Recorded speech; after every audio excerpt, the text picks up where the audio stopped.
Hello kay! Ako po ay isang moray na kapangasawa ng apam at dito na nanirahan sa Amerika. So ang ating video ngayon ay pupunta tayo sa Legend Mall. Ito dito sa amin ang Legend na to ay napakaganda. Marami doon mga shopping mall. So tingnan nyo naman dito sa amin sa lugar namin. Walang ka-traffic. Sarili mo ang daanan. At tingnan nyo naman ang mga damo dito. Tingnan nyo po, papantay-pantay. Wala kang makikita malalaking puno dahil ganito dito sa amin. Ganito dito during the summer. Kasi pag winter, tulog na yan silang lahat. Wala na yung mga dahon. So ayan na nga, nag-driving ang aking apam.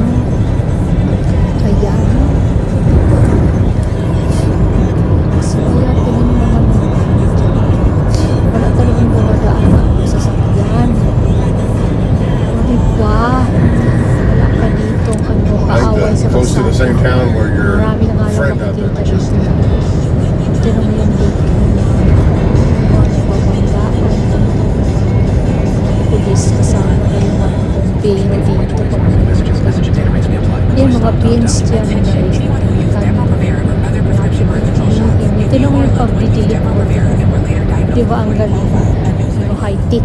So, ayun na kami dalawa ng aking wow! Ang laki ng pinayat ng aking asawa. Dati 300 at ngayon ano na lang 55, 52. Tinuolang traffic. Wow! Marami dito marites.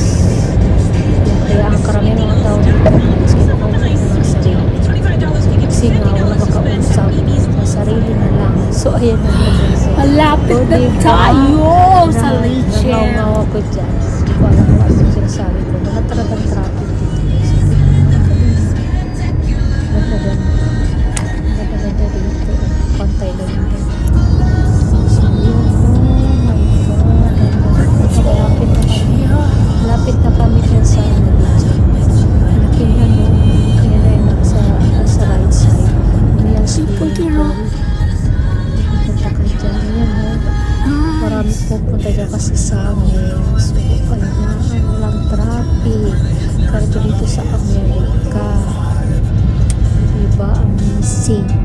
Mga amazing talaga siya, guys. So, ayan, walang traffic. Ganda. Diba? Walang stress. This stress na yan. Stop-light kami dyan. Kasi nga, magra-ride kami dyan dahil malapit na nga kami guys dyan sa mall na yan. So ayan ano kami ayan, tingnan naman diba ang ganda tingnan. So ayan, nakarating na kami ngayon Apam, naglalakad na kami, nakapag gano'n na kami kapag parking. So diba ang galing. O tinan mo dati ang laki-laki ng tiyan ng asawa ko. Ngayon, maliit na siya. Diba, ang late ko siya, 6'1", ako 4'9". So, thank you for watching.